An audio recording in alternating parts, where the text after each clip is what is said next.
Frantz Fanon is one of the most distinguished, best-known Martinican writers and thinkers. Fanon was sent abroad to university in France. He became, among other things, a very distinguished psychiatrist. And one day, a French woman and a little girl passed him in the street, and the little girl pointed him out with her finger and exclaimed in a loud voice to her mother, "Look, maman, a Negro." In that moment, Fanon said, he felt as if he didn't exist as a person. He had been fixed in the glance of the Europeans as something entirely other, a person with a black skin, but trapped in a white mask.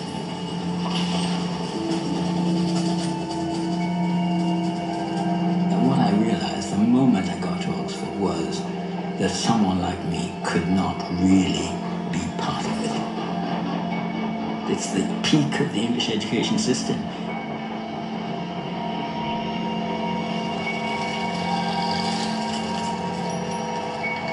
You have to remember where I'm coming from as well as where I'm coming to.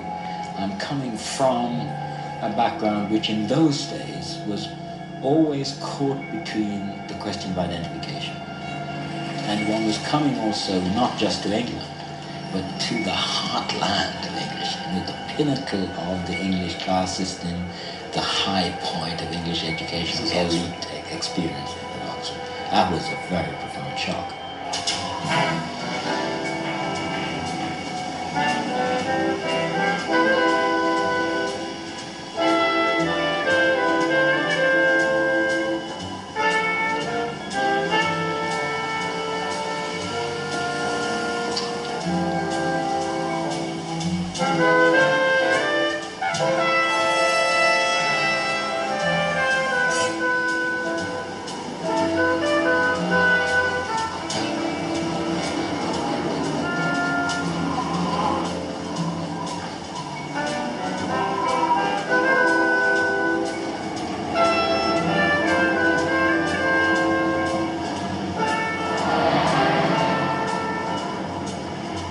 In 1952, I went with an American friend to Europe, and I took only 2 books, The Odyssey and James Joyce's Ulysses.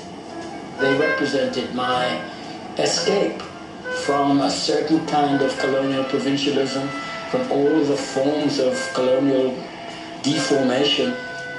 They were my route out, my mental fantasy route out.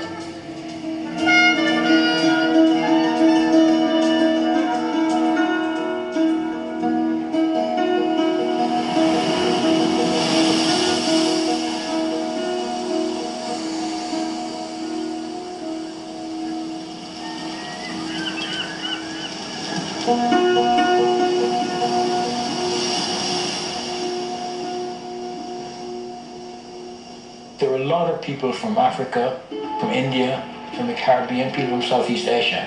And we formed a socialist society, looking for some space between the 2 alternatives, either capitalism or some form of state communism.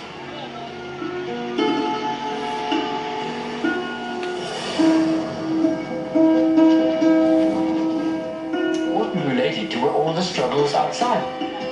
Kenya, Indonesia, Burma, all those terrible, terrible early post-colonial struggles, some of them very vicious, they've been forgotten.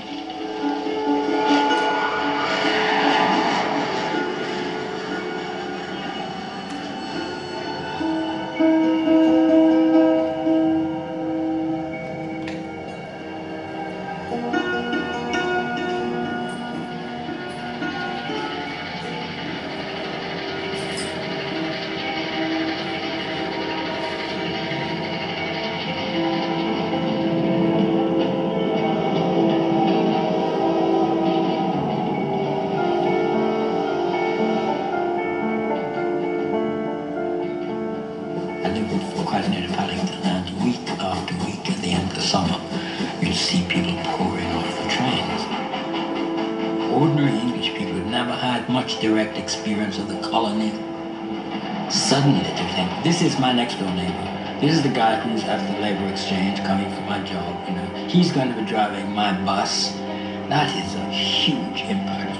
It does feel, especially in everyday life, as the English population thought, my God, we have a black population that is going to stay.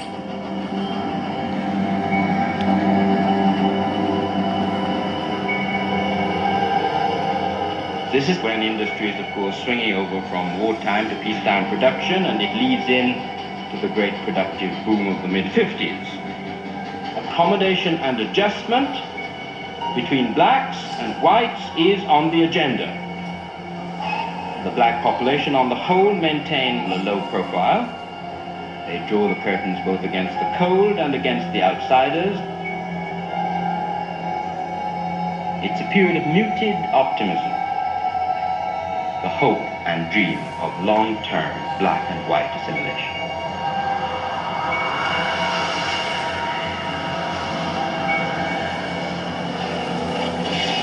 I read things that I wrote in the late 1950s, and I find I still not only believe them, but say similar sorts of things.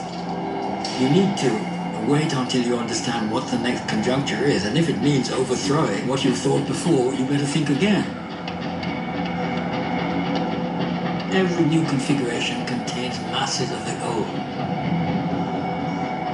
I think of the new not as breaking completely with the past, but always as reconfiguring the elements of the past with some elements that are new. Each time that comes, it does require a change of perspective, sometimes a change of paradigm.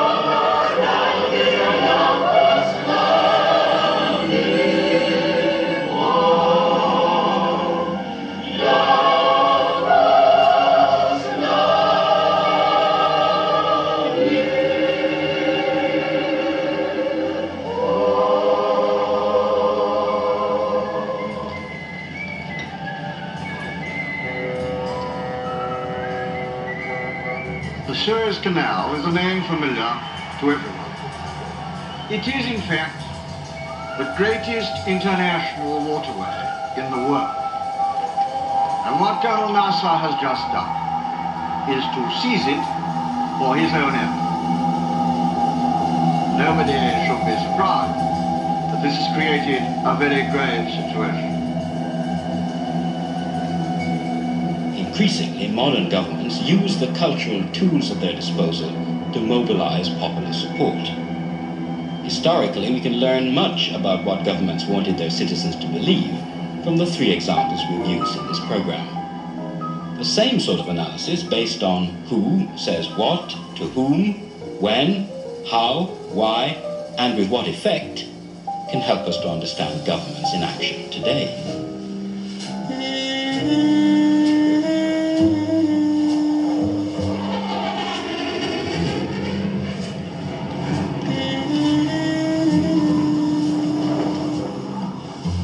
The only interest in history is that it is not yet finally wrapped up.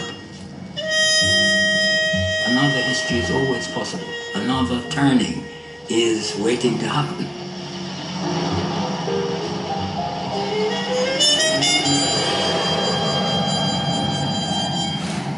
Two dramatic events took place simultaneously, Hungary and Suez. Suez shot some socialists out of apathy. Hungary drove some communists out of the party.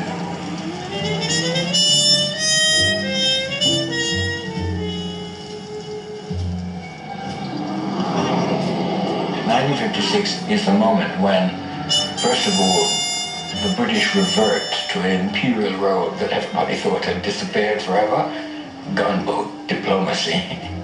And at the same time, the Hungarian Revolution, which was the first time a satellite East European communist state tried to break free of the Soviet yoke.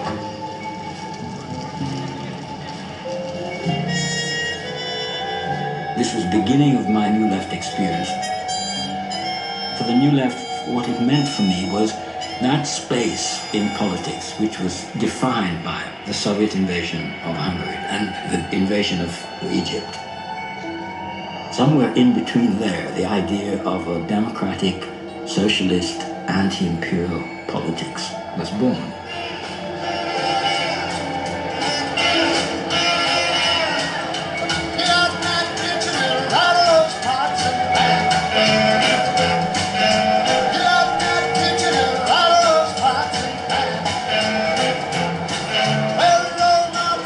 In England in '56, this was really a cultural explosion. I mean, there was the new music and the new stars, but most important of all, there was this huge pent-up energy and feeling behind it all.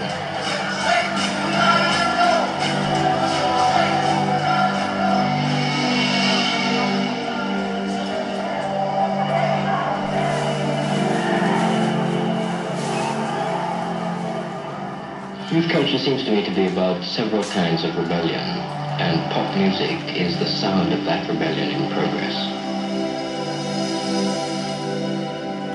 After '56, we started a thing called Universities and Left Review, and that was very much edited by the Oxford group, myself, Raphael Samuel, Charles Taylor, and Gabriel Pearson.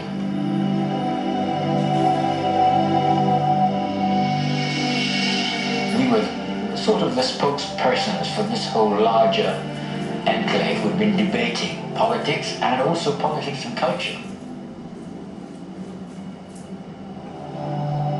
We were looking for an alternative, more humane, more just, more inclusive, less racially driven, less patriarchal in its forms than either of these two Cold War alternatives.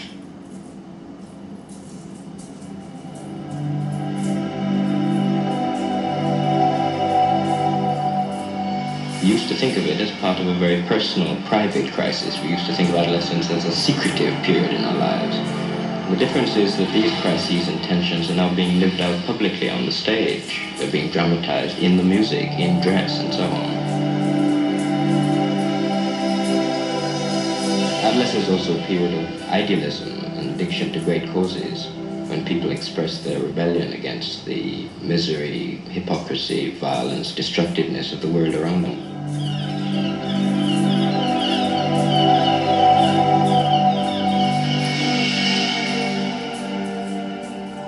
The coffee bar has been opened by a small group of young people from Oxford who, having already successfully launched a magazine, now want a meeting place for the left and a source of income for their publication. The aim is to provide a place where people will sit and talk, and preferably talk politics. The first person I met was a secondary modern school teacher who had recently left Oxford. We're angry about a government that's been steadily eroding welfare state, in spite of what a welfare state's done for a lot of people in the last, say, 15 years. We're very angry about a generation of young people that have grown up, I think, without any kind of real moral or political leadership. We're angry about the invasions of two parties on very important questions like Cyprus and Kenya and colonial policy generally. But the two parties surely argue about all these subjects and have their policies, but you have another one that you think's better. They argue in the House.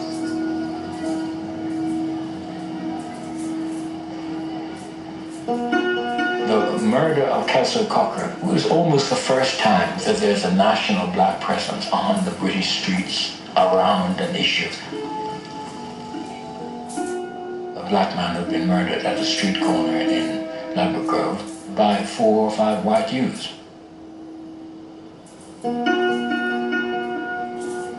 That's when people become aware, not just that there are community black struggles going on, but that there's a national black politics emerging.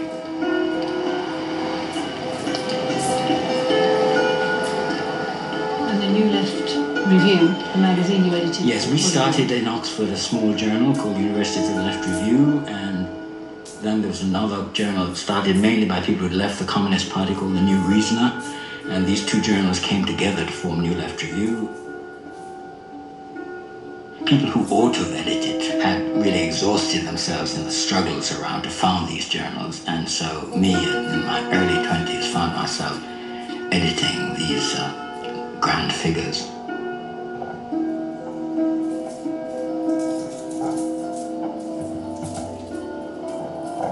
childhood was the experience of passing through a set of negative definitions. And my parents patrolled who I could and couldn't bring home. They had to be the right class, and the right color, and the right education. They had to have the right hair, the right background, the right name. They saw me as an aspiring young scholar who's going to go away, conquer the world, and come back and adorn their struggles to improve themselves. Well, that's what I decided not to do. See, so who am I? I am the person who is refusing that identity.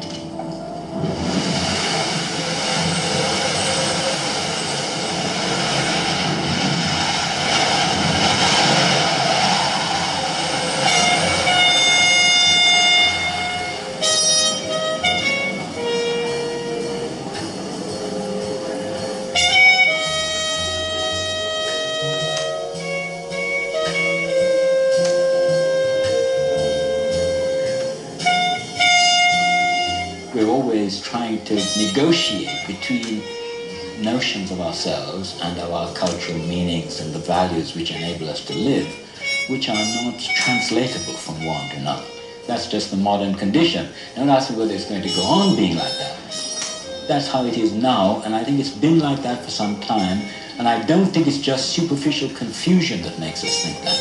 I think it's a really new dynamic culturally across the globe, moving at different speeds across the globe, which gives us that kind of experience of what it's like to be in the modern world.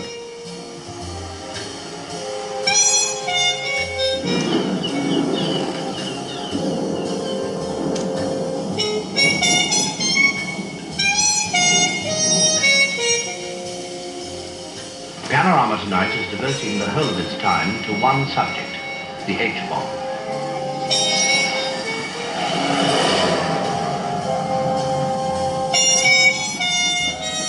These various campaigns against the H-bomb will reach one climax at the coming weekend, when protest marchers from many parts of the country will converge on a quiet Berkshire village, Aldermaston. It's a small figure for a political party, but for a demonstration, it's enormous. So is the figure of 800 people arrested for civil disobedience the other day.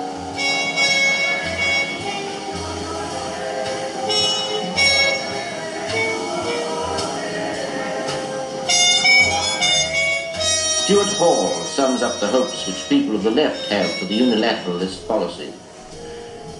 I think that Britain ought to give up the bomb, unilaterally renounce nuclear weapons and their manufacture and their use, and consider what more positive policies they can adopt in the future.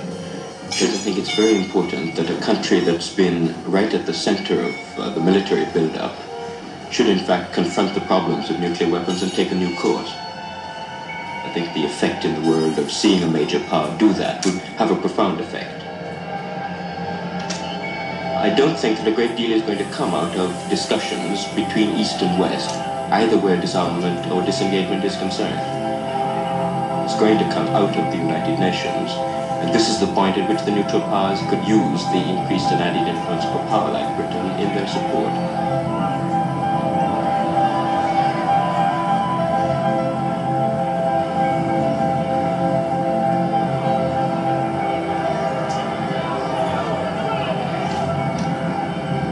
See the way in which the balance of power has changed in the last 5 years as a result of the emergence of African nation, Latin American countries into the world scene, their renewed effect on discussions in the United Nations and so on. Their impact on world affairs has doubled or trebled in the last 2 or 3 years.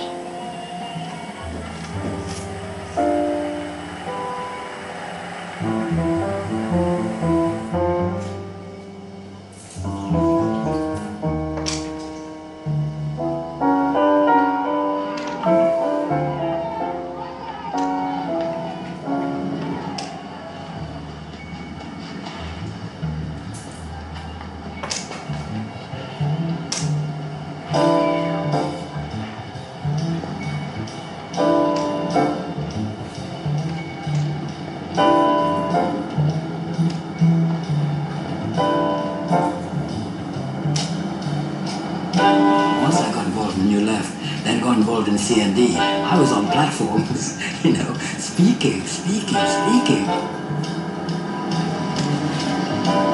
There's certainly a view that politics is a very separate thing for people's lives and that it ought to be managed by a party hierarchy or people whose trained job it is. Now, this is my view, a really dangerous thing because it leaves a lot of people out. It makes a lot of people feel that they feel like have no control over their lives, over their environment, over the kind of things that they do and so on.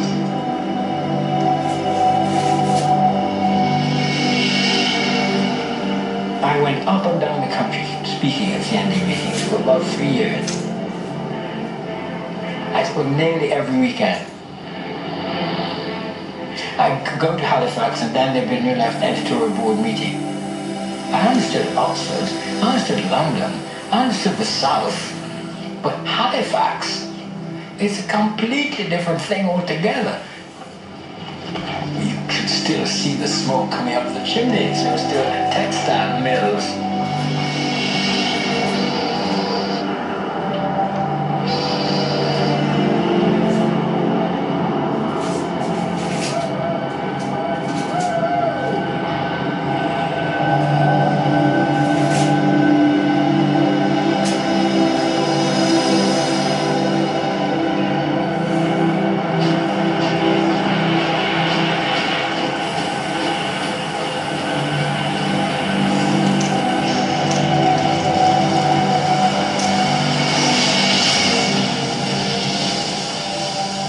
We often think of England as an old country. It's been settled for a long time, and it presents itself as a society in which there have been relatively little changes across history. But in fact, we know that successive historical changes have reshaped both the social and the physical landscape of England. Each of these economic and political transformations have brought a new class of persons into an ascendant position in the society. And as a consequence of that, they've constructed for themselves images of their own power and influence and transformed the economic and political relationships around them.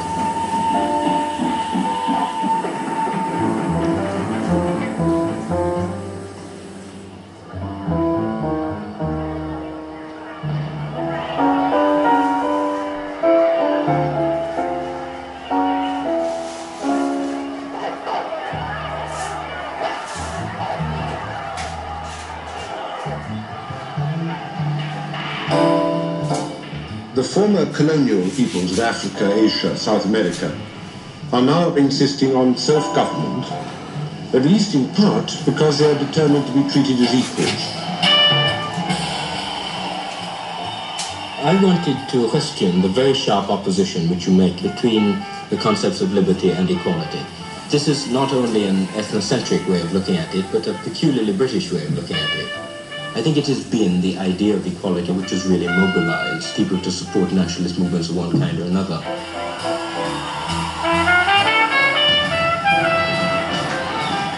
What they were facing were in fact inequalities, whether they were economic or human or social or racial. They were essentially inequalities. I think they impinged on their lives as inequalities. And therefore when they said we want to be free, what they meant was we want to be free not to be unequal.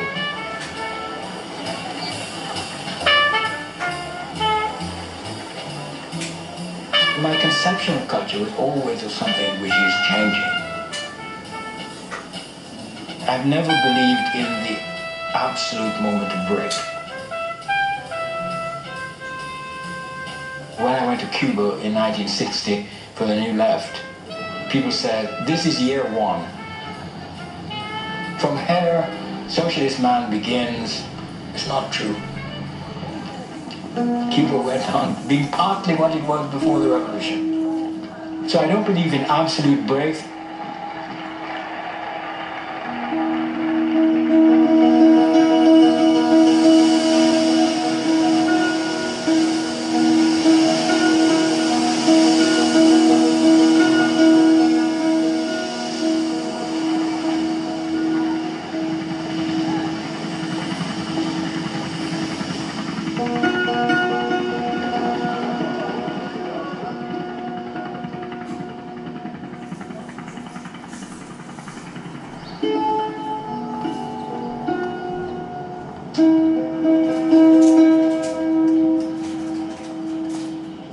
Our politics have always been grounded on rather long-term universalistic sets of values.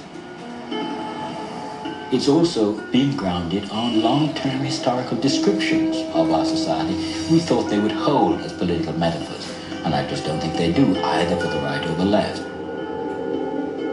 It means a politics which is much more self-reflexive, which is constantly inspecting the grounds of its own commitments, which can never hope to mobilize or inscribe support in an automatic way. Yes, there are no large collectivities which can always be whipped up in line.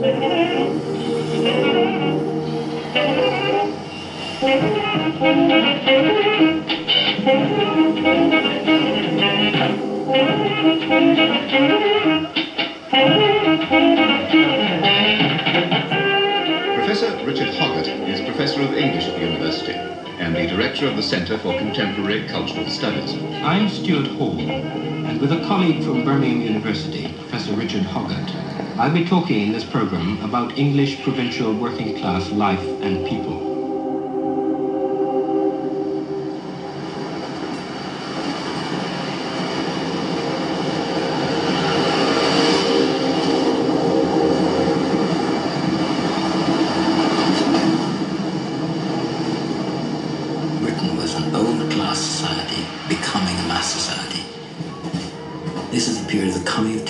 It's the coming of youth culture, it's rock around the clock, it's the explosion of the 20th century in a sort of pre-20th century society. This is Salford in the north of England, and all too often the people who live in the north are shown on the screen as simple innocents, easy prey for the metropolitan wide boys.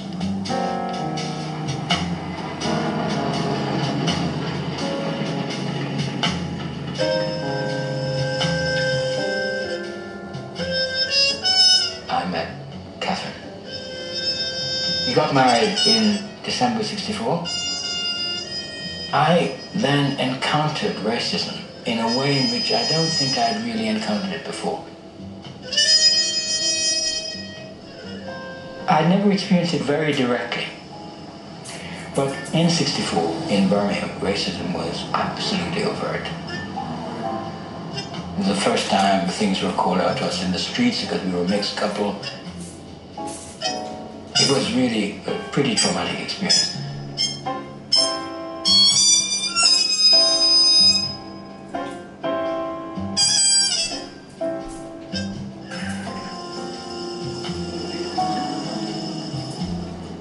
I think you're asking me, how can people live without some sense that there's an ultimate truth? Some universal appeal that one can make beyond the flux of experience. And I don't know, but I don't any longer think that this is just a transitional phase and that we're moving on to some other more settled period. I think, culturally we're in the kind of phase of permanent revolution.